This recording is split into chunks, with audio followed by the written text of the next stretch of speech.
Hola, hola, ¿cómo están? Espero que muy bien y los quiero invitar a nuestra siguiente clase sobre literatura clásica en donde vamos a hablar sobre la poesía épica, específicamente una de las manifestaciones como la epopeya. Comencemos. El objetivo, que en este caso vamos a conocer y comprender características de la poesía épica, epopeya. En el menú vamos a revisar a partir de algunas preguntas, conocimientos previos, el concepto de poesía épica, la epopeya, transmisión de la epopeya, una actividad de cierre que lo vamos a hacer a través de los pizarras de Jamboard, donde van a realizar una serie de respuestas a partir de preguntitas. Responde en voz alta cada una de estas preguntas. También puedes tomar notas en tu cuaderno para poder tener el registro de estos conocimientos previos. No te preocupes si no recuerdas nada o si no puedes responder alguna de las preguntas porque estas se van a responder a medida que nosotros revisemos el material. En esta diapositiva ya entramos de lleno en lo que es la poesía épica y específicamente la epopeya. Si ustedes observan ahí la imagen van a darse cuenta que hay un hombre que se está enfrentando a un grupo y la imagen ya nos adelanta una de las características que vamos a ver posteriormente y que vamos a revisar. También a sus pies, si ustedes pueden ver, hay una serie de cuerpos que están tirados en el suelo, también como una introducción a las temáticas que presenta esta poesía épica. La poesía épica tiene su origen en el inicio de los pueblos. ¿Ya? La poesía épica surge como una de las manifestaciones literarias creativas dentro de la cultura clásica. Este tipo de poesía, y específicamente la epopeya, es un poema narrativo extenso. El estilo de cómo se narra ese poema narrativo extenso es muy elevado, con palabras cultas, con muchos sinónimos en respecto a, con ciertas fórmulas que nosotros vamos a reconocer a medida que vayamos leyendo el texto. Y lo que cuentan son hazañas y aventuras de héroes sobrehumanos. Muchos recuerde que el concepto de héroe en la cultura clásica es distinto a lo que nosotros manejamos actualmente. Se desarrollaron durante la época arcaica y después nosotros las encontramos en otras épocas y fueron retomadas, siempre se han mantenido a lo largo de la literatura y el periodo en que se reconocen es hasta el siglo V. Es una narración en verso. Recuerde que la literatura en sus orígenes era oral y una forma de poder recordar más fácilmente las historias era a través de verso porque el ritmo ayuda a que esa narración sea más fácil de recordar. Específicamente en la epopeya se narra a través del hexámetro, que es una unidad métrica lírica específica de esta epopeya. En la poesía épica encierra una serie de manifestaciones y una de ellas es la poesía épica.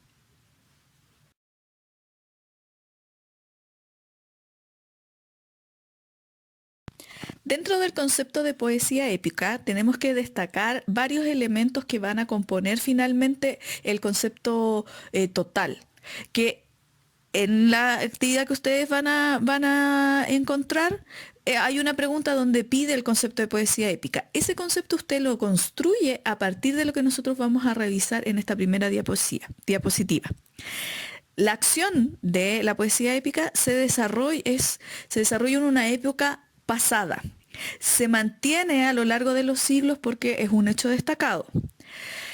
¿Qué elementos nosotros vamos a encontrar que son esenciales en la épica? Los viajes difíciles, ya que ahí tenemos, por ejemplo, la Odisea, las batallas que vamos a conocer en la Ilíada, los dioses que van a estar presentes en las distintas poesías épicas y en distintas epopeyas, lo sobrenatural y también lo mágico. Son elementos que nosotros vamos a encontrar a partir de estas acciones pasadas que fueron narradas. El honor se sigue manteniendo, recuerde que es uno de los elementos fundamentales dentro de la cultura griega, porque es lo que le da un elemento destacado a ese héroe. Es superior tanto en fuerza y en coraje, es superior tanto en modelos de valores humanos dentro de la sociedad. el héroe lo que instala en ese honor es también una forma de comportamiento. Los componentes esenciales de la poesía épica tienen que ver con esos viajes, con los dioses, lo sobrenatural y lo mágico. Es súper importante que ahí ustedes lo tengan en cuenta porque estas características también se van a presentar en otras culturas. Y siempre fueron manifestaciones desde la tradición oral. En esta diapositiva ustedes pueden observar un mapa conceptual en donde yo he separado dos elementos que son importantes de la poesía épica, tanto los elementos formales como los elementos de las temáticas. Cuando nosotros hablamos de elementos formales tienen que ver con la construcción de esa poesía. En este caso de un texto, una poesía narrativa. Primero eran orales, lo que va a ser fundamental para entender la estructura de cada uno de los cantos que se van a ir construyendo en la poesía épica. Se inicia con una invocación a una musa, que eso ya lo conocimos en otros textos que hemos leído anteriormente. Presentan repeticiones escénicas porque al ser oral, esas repeticiones escénicas eran una especie de pausa para que el cantor pudiera recordar ciertos elementos que venían más adelante. Y también vamos a ver el uso del epíteto épico que lo vamos a explicar después. En cuanto a las temáticas, la muerte en combate es uno de los elementos fundamentales. Las guerras y hazañas van a dar la construcción básica para la poesía épica, la muerte heroica del héroe y la intervención divina. ¿Y qué pasa con la epopeya? Bueno, la epopeya es uno de los tipos de creación dentro de la poesía épica, ¿ya? Existen distintos tipos de manifestaciones de la poesía épica y nosotros vamos a detenernos específicamente en la epopeya. Es una manifestación literaria más antigua del mundo, es de carácter narrativo. Nosotros vamos a leer ahora una traducción que está ya de forma narrativa, pero ustedes también pueden encontrar ediciones en donde va a estar la versión en verso.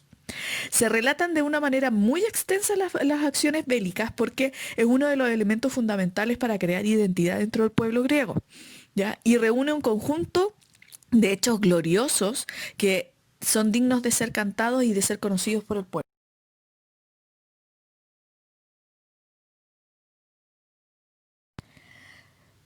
Otros elementos que es importante que nosotros conozcamos sobre las epopeyas tiene que ver con esas hazañas bélicas, hazañas de guerra, centradas en la guerra o que tienen una consecuencia de la guerra en particular.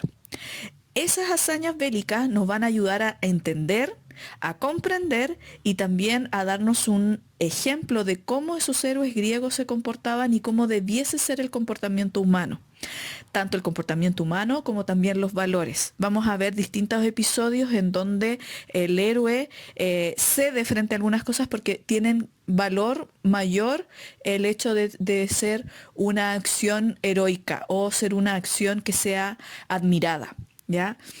Entonces, toda la cultura va a estar relacionada con este comportamiento del héroe y les va a entregar herramientas a quienes escuchan, a quienes conocen esta historia, que deben mantener ciertos códigos. Es como cuando nosotros decimos con los amigos y las amigas, no, es que yo no voy a hacer eso porque hay un código entre nuestros amigos. El héroe instalaba esa especie de código acá dentro de la epopeya.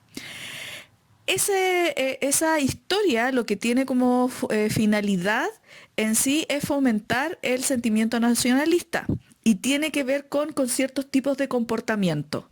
Esos comportamientos políticos no tienen que ver si, político entendido en su amplitud, de cómo tengo que enfrentarme en ese grupo, ¿ya? También servían para aleccionar el enemigo. Los personajes son nobles, héroes, dioses, semidioses, que cada uno van a encarnar van a encarnar diferentes valores importantes para los griegos. Y nosotros vamos a ver que muchos de los personajes y de los héroes que vamos a conocer en la epopeya son arquetípicos, es decir, que representan un solo modelo. Ya, este es el malo, este es el bueno, este es el que difunde la bondad. Entonces ahí nosotros vamos a ver que son personajes que entregan una forma, un valor, un ideal que es bien fácil de comprender y de rescatar.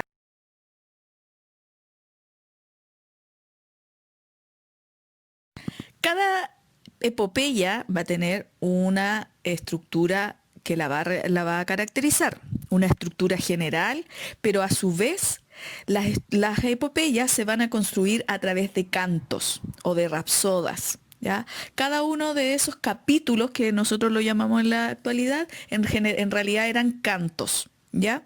Y esos cantos a su vez también presentaban una estructura. ¿Por qué tenían esta estructura? Y lo volvemos a decir, eran orales y al ser orales yo necesito tener una pauta para poder seguir con esa narración.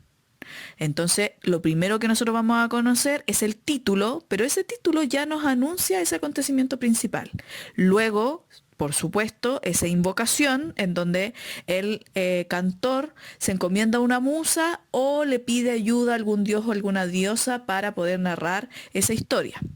El clímax, que tiene que ver con la parte central y explica los motivos y las causas de esa aventura. Entonces nosotros nos vamos a dar cuenta que al inicio no hay a lo mejor claridad de cuáles son los motivos, sino que lo vamos a ir descubriendo a medida que se desarrolla y que por supuesto llega al clímax.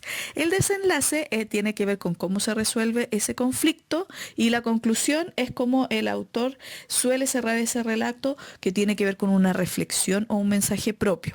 Esto tiene que ver con la estructura general, pero cada uno de los cantos también va a tener una estructura donde se nos presenta la acción, tiene que ver con la invocación, y cada uno de los cantos, sobre todo en la Ilíada, va a durar un día.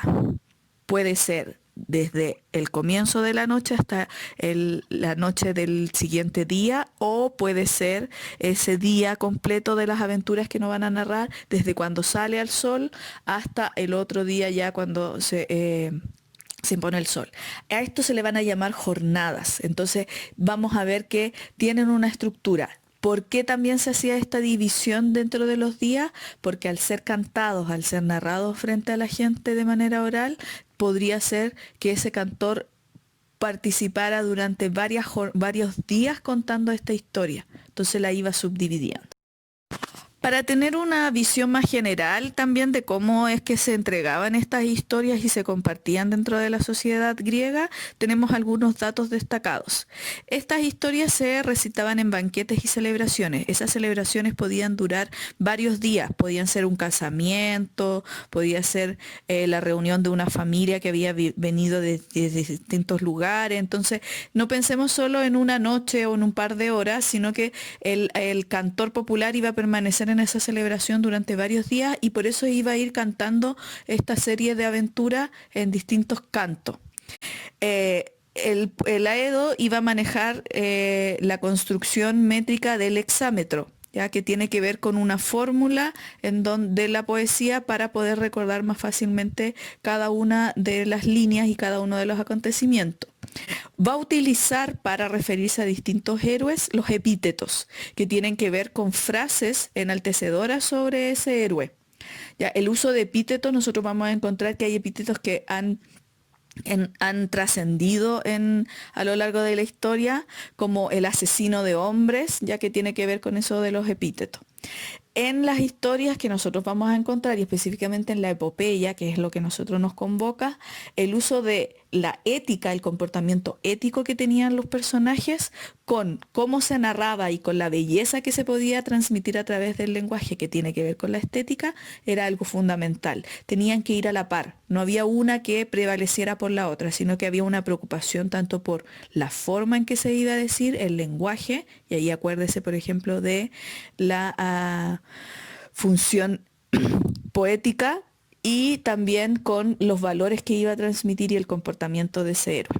¿Ya? El héroe siempre va a ser la figura central. Entonces vamos a descubrir que hay varios héroes en estas epopeyas tan extensas.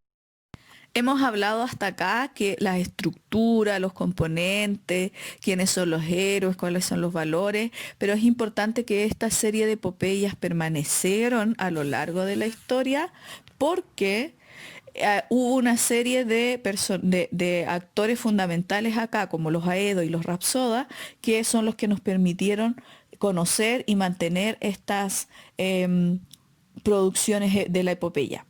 El fundamental que nosotros vamos a conocer es Homero. ¿Ya? Ese es el autor de la Ilíada y la Odisea, que son las que nosotros vamos a estudiar y vamos a conocer. Vamos a ver en ellas cómo se reproducen, cómo se presentan esta serie de elementos que estamos nombrando acá. Los aedos están ahí la diapositiva como creadores, ¿ya? Porque son ellos los que van a recaudar, van a recopilar toda esta información, estas historias, y las van a embellecer y las van a empezar a cantar. Ya, los aedos aparecen mucho antes de la creación de la escritura, ¿ya? Pertenecen a esa serie de personajes que eran propios de la cultura clásica, ¿ya? Y ellos recibieron la inspiración divina para poder transmitir esta serie de historias. El aedo era fundamental dentro del palacio porque también era el que iba a mantener la memoria de estas hazañas increíbles. ¿Ya? Él va a recitar estas hazañas bélicas y las va a ir transmitiendo de un palacio a otro, lo que es fundamental para ir conociendo valores humanos comunes a toda una sociedad. Utiliza un instrumento para poder acompañar su recitación y él tiene libertad en la elaboración del texto porque él va creando a medida que va cantando estas historias, ¿ya? También él tiene que observar cuáles son las reacciones del público para poder darle mayor importancia a un héroe, a lo mejor hacerlo desaparecer de la historia, matándolo o alargando mucho más su vida frente a la cercanía o lejanía que podía presentar el público. ¿Ya? Los rapsodas, en cambio, son posteriores y tienen que ver con reproductores. Ellos eran nómadas, ¿ya? No habían tenido un acceso cercano a la creación primaria y ellos aparecen con la escritura. Entonces son posterior a lo que nosotros vamos a conocer como la época clásica, pero sí fueron fundamentales para poder conocer esas historias. Ellos no van a producir, ya van a repetir, ya van a memorizar esta serie de acciones y las van a reproducir solamente.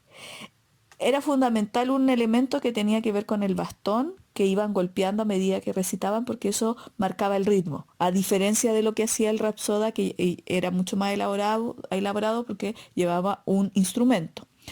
Ellos no tienen espacio para la improvisación y de hecho la gente calificaba a un rapsoda si es que se apegaba muy bien a la historia. Entonces, pertenecen a épocas distintas, pero son fundamentales para la transmisión de estas historias que nosotros conocemos hasta el día de hoy.